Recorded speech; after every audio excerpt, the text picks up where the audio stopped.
Hello children, today we are going to discuss about trigonometric ratios of complementary angles.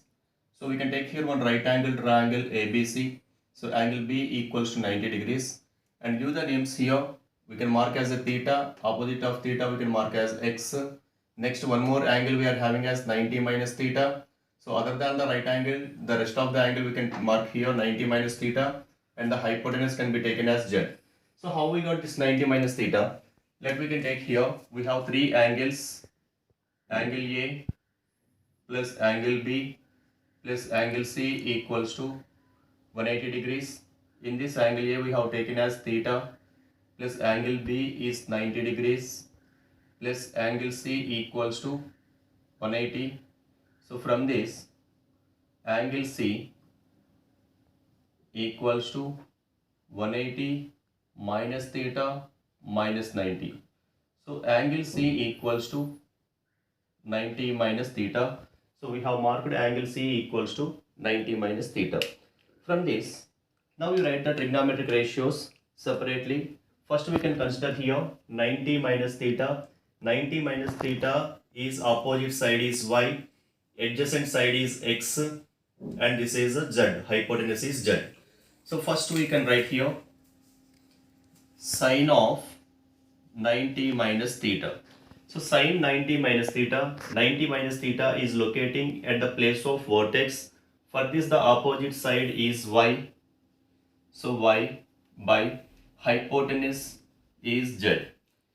Next cos 90 minus theta. So for this 90 minus theta, adjacent side is x by hypotenuse z. Next tan 90 minus theta. So tan theta, so for this 90 minus theta, opposite side y and adjacent side x, so that we can write here y by x.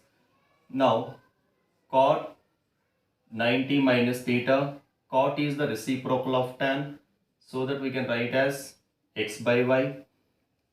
Next secant of 90 minus theta, secant theta is the reciprocal of cos.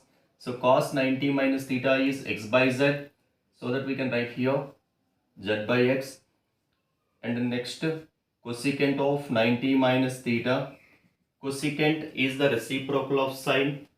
Sine 90 minus theta equals to y by z. So cosecant 90 minus theta is z by y. Now leave this one. This is one side. So next side we can take it here. Sine. Now theta is here. Consider the theta at the place of angle A. So for this is called as opposite side and y is the adjacent side. AC is the hypotenuse. So sine theta equals to opposite side is x by hypotenuse is z.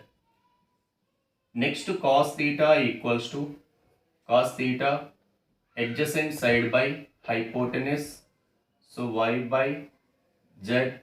Next to tan theta equals to opposite side by adjacent side. So x by y. Next to cot theta equals to cot theta is the reciprocal of tan, so that we can write as y by x. Next to secant theta is the reciprocal of cos, so that we can write here z by y. Next to cosecant theta is the reciprocal of sin theta. So sin theta equals to, we have taken x by z, so that we can write here z by x. Now from this, just we can equate sine of 90 minus theta we got as y by z, and cos theta also we got as y by z. That means sine 90 minus theta is equal to cos theta. Similarly, cos 90 minus theta we got as x by z. So cos 90 minus theta equals to sin theta value also we got as x by z. So now these both are equal. Similarly, tan 90 minus theta y by x and cot theta equals to y by x. So tan 90 minus theta equals to cot theta and cot 90 minus theta value x by y. So tan theta is x by y. So equate. These both are equal. Similarly, secant of 90 minus theta equals to cosecant theta, and cosecant of 90 minus theta is secant theta. Again, these both we can equate. That means what we can write now here, from this we can write here sine of 90 minus theta equals to cos theta, and cos of 90 minus theta equals to sin theta. Next, tan of 90 minus theta equals to cot theta, and cot of 90 minus theta equals to tan theta. Secant of 90 minus theta equals to cosecant theta. Cosecant of 90 minus theta equals to secant theta. So these are complementary angles of trigonometric ratios. Based on this concept, we have next exercise.